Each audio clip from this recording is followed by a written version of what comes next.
शेतकरी मित्रांनो, कधी विचार केला का इतक्या प्रचंड प्रमाणात नर्सरी हे टाकतात कशी आणि इतकं एक बी एवढं याच्यामध्ये टाकायचं म्हटल्यावर किती टाईम लागत असेल.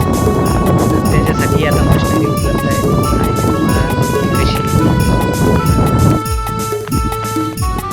एक व्यक्ती फक्त रिकामा ट्रे ठेवायला आहे आणि मशीनमधून आपोआपच ट्रे भरून निघतंय आणि पुढे त्याला दाबून छोटे छोटे होल पण करते मशीन.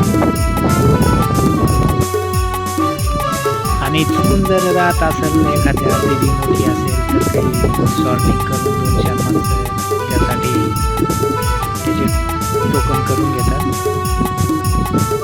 बिया जिथं नाही तिथं टाकून घेतल्या जातात आणि पुढे ते बेल्टवरून ते आपोआप पुढं सरकतं आणि एक व्यक्ती परत वरून कोकोपीट टाकून आणि ते आपोआपच पसरलं जातं. कसं आहे बघू शकता तुम्ही. पसरल्यावर एक व्यक्ती उचलून ठेवायला असे 7-8 माणसांचं काम आहे. जिथं 50 माणसं लागतील तिथं 7-8. व्हिडिओ कसा वाटला ना कमेंटमध्ये नक्की सांगा आणि चॅनलला लाईक सबस्क्राईब